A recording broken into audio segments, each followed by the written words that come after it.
درگیری هم انجام میشه به سمت هدف شلیک خواهید کرد।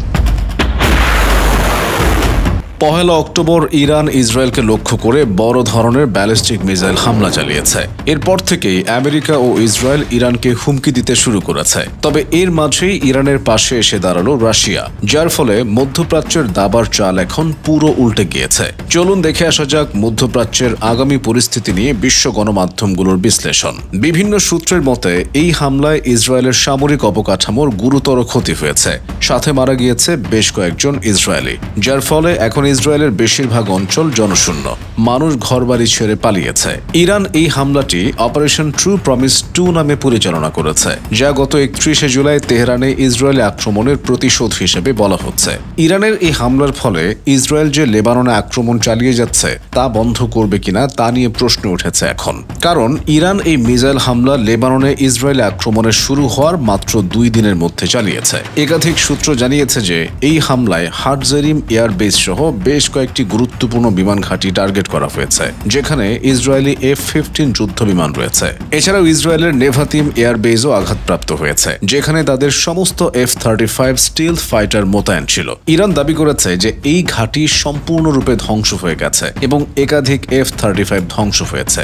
এছাড়াও বড় আকারের ট্যাঙ্ক ও সাজোয়া যানবাহনের একটি এলাকায় আক্রমণ করা হয়েছে, যা ইসরায়েলের ভবিষ্যৎ আক্রমণকে জটিল করে তুলতে পারে। ইতিমধ্যে শোনা যাচ্ছে যে ইসরায়েলি ও পশ্চিমা কর্মকর্তারা ইরানের বিরুদ্ধে প্রতিশোধ নেওয়ার প্রয়োজনীয়তার উপর জোর দিয়েছেন, যা ইঙ্গিত দেয় যে লেবাননের আক্রমণ ইসরায়েলের অগ্রাধিকারের তালিকা এখন নিচের দিকে নেমে যেতে পারে। ইরানের এই হামলা যে ইসরায়েলের প্রতিপক্ষদের মনোবল বাড়াতে পারে তা ইতিমধ্যে প্রমাণ মিলেছে, কারণ ইরানের হামলার পর নতুন করে হামলা শুরু করেছে হিজবুল্লাহ। এদিকে ইরাকও ড্রোন হামলা চালিয়ে যাচ্ছে অনবরত, বিশেষ করে লেবাননে হিজবুল্লাহ, ইয়েমেনে আনসারুল্লাহ কোয়ালিশন বাহিনী, ইরাকের বিভিন্ন মিলিশিয়া এবং হামাস ও ইসলামিক জিহাদ সহ ফিলিস্তিনের বিভিন্ন গোষ্ঠীরা ইসরায়েলকে ঘায়েল করতে নতুন আক্রমণের প্ল্যান সাজিয়েছে। এদিকে ইরানের হামলায় ইসরায়েলি স্থলবাহিনীর ক্ষয়ক্ষতির পরিমাণ অনেক বেশি, যার ফলে এই হামলা লেবাননে পরিকল্পিত আক্রমণগুলোতে অন্তত কিছুটা বাধা সৃষ্টি করবে বলে মনে করা হচ্ছে।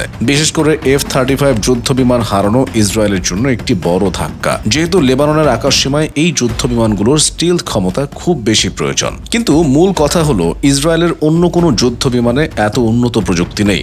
F-35 এর উন্নত সেন্সর এবং পরিস্থিতি সম্পর্কে সচেতনতার ক্ষমতা ইসরায়েলের অন্যান্য যুদ্ধ বিমানের চেয়ে অনেক বেশি এবং এটি বিশেষভাবে হিজবুল্লাহর মতো শক্ত প্রতিরক্ষা ব্যবস্থার বিরুদ্ধে কার্যকর। 2023 সালের শেষের দিকে মার্কিন যুক্তরাষ্ট্র ইসরায়েলকে F-35 যুদ্ধ বিমান এবং এর খুচরা যন্ত্রাংশ সরবরাহ বাড়ানোর পদক্ষেপ গ্রহণ করে, যাতে ইসরায়েল তার এই ছোট স্টিলথ বিমান বহরটি ফিলিস্তিনি, লেবাননি এবং সিরিয়ান লক্ষ্যবস্তুতে আরও বেশি আক্রমণ চালাতে সক্ষম হয়। F-35 এবং সম্ভবত F-15 যুদ্ধ বিমান হারানো ইসরায়েলের লেবাননে আক্রমণাত্মক কার্যক্রম পরিচালনা করার সক্ষমতাকে দুর্বল করতে পারে। ইসরায়েলের প্রতিক্রিয়া এবং এর মিত্রদের, বিশেষ করে তুরস্ক ও পশ্চিমা দেশগুলোর প্রতিক্রিয়া কেমন হবে তা এখনো অনিশ্চিত। আর ইতোমধ্যে রাশিয়াও কঠোর সমালোচনা করেছে আমেরিকার। রাশিয়া বরং কৌশলে ইরানের পাশে এসে দাঁড়িয়েছে, যা এখন ইসরায়েল ও আমেরিকার জন্য বড় ধাক্কা বলে মানা হচ্ছে।